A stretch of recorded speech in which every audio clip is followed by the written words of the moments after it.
So, hello, I'm Jana Chambers, and I want to share a story with you about an epiphany that I had in Mexico. Well, first of all, let me help you with this. It's always better when you have props, right? Yeah.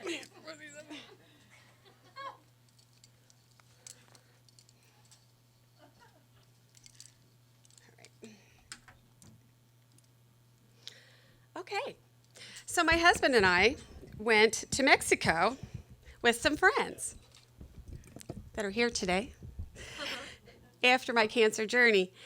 And let me help you envision. We're walking on the beach. Janet, look at those great waves. Let's get in. Mike, are you crazy? I can't get in those waves. I have my wedding ring on. Oh, come on, you big chicken. We'll just be in a minute. Let's just jump in.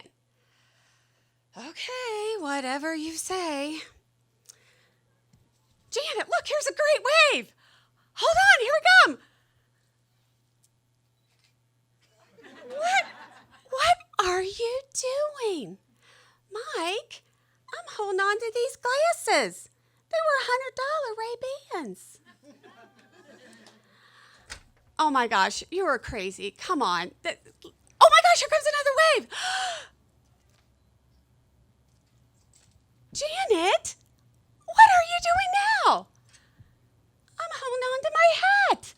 I paid $10 for this hat. Oh my gosh, you are really making me crazy. Oh my God, here comes the biggest wave of all. Hold on to your hat. Jesus, Mary and Joseph, what do you think? The waves are just going to come and take the girls right off your body and take them out to sea? Mike, when you pay this much for something, you hold on to them for dear life. Oh my gosh, I am getting way ahead of myself. So let's go back. I would go way back to 1999 when my hands were full. And I mean full of love, happiness, joy. I just remember it like yesterday. I just celebrated my 40th birthday. I just celebrated my 3rd anniversary in San Francisco. I had a new job. We had a new house. I had 4 kids, 1 in college, 2 in high school, 1 in grade school. Life was good until it wasn't. Eleanor Roosevelt once said, "Women are like tea bags. They don't know how strong they are until they get in really hot water." Well, let me tell you, I was getting ready to get in some really hot water and find out how strong I really was. You see, that's when my doctor said to me, "Janet, you have stage 2 breast cancer, and you have 2 positive lymph nodes, and we're just not sure where it's gone. You can have a mastectomy, a lumpectomy, or you can do nothing." I kind of like that option 3. Let's go with that. How about if I do nothing? Her response was swift. "If you do nothing, you'll be dead in 10 years. 10 years? That wasn't much time. That was a hard pill to swallow. She said, "Think about it over the weekend. Call me on Monday with your decision." My life was falling apart, and she wanted me to just think about it over the weekend, call her on Monday. So on Monday, I gave her a call, and I said, "I choose option 4. "Option 4? I don't think there was an option 4, Janet." "Yeah, I choose option 4. I choose life."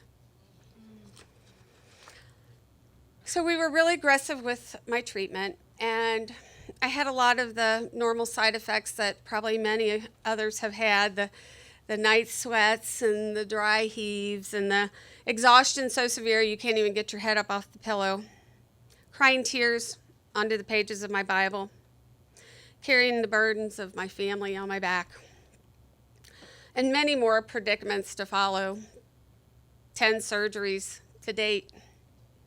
Then one day, a friend of a friend of a friend called out of the blue, just said, I want to see if I can help you in your cancer journey. Her conscious decision to raise me up changed my life forever. Which brings me to my second act in that epiphany I had in Mexico. My life was not falling apart. My life was falling into place. What was I holding on to? A $10 hat? A $100 pair of Ray-Bans? A $10,000 pair of girls? Maybe. Where was my treasure? So in 2002, I founded my own breast cancer foundation. I Have Wings Breast Cancer Foundation. With inspiration, no one goes solo. I, too, made that conscious decision to lift others up, help renew someone else's life, and help make their dreams come true. So that first year, we helped 4 families. And here we are, 14 years later, helping about 400 a year, emotionally and financially. And then in 2014, I put all of my hopes and prayers and inspirations in a book. And now we send this to women all over the United States to help them in their own emotional journey. I was diagnosed 16 years ago. And now I have 12. Yes, I said 12 grandchildren. Yeah. We have 2 more on the way. And when those children wrap their arms around my neck and they say, "I love you, Gigi," that's where I found my treasure.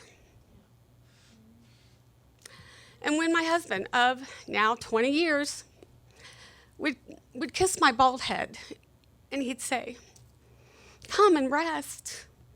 You know I love you." That's where I find my treasure.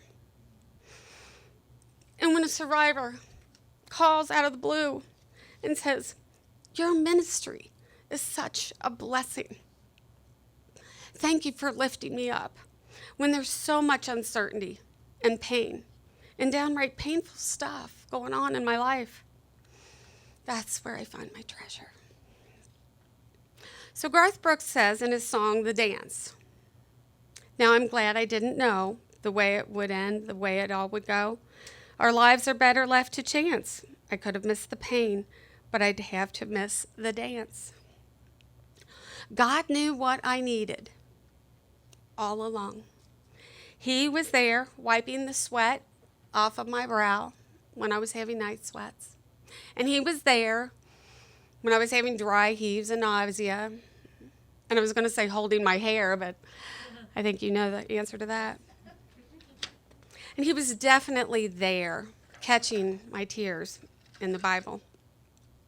He knew that my second act, the gift of breast cancer, would change the trajectory of not only my life, but the lives of others, and that I would use it all to glorify him. So in conclusion, I ask you, what are you holding on to? Where is your treasure? And are you ready to change the trajectory of your life to help change the lives of others and to glorify him? You too can choose option 3. You can do nothing, but you may miss the dance of your life. Thank you.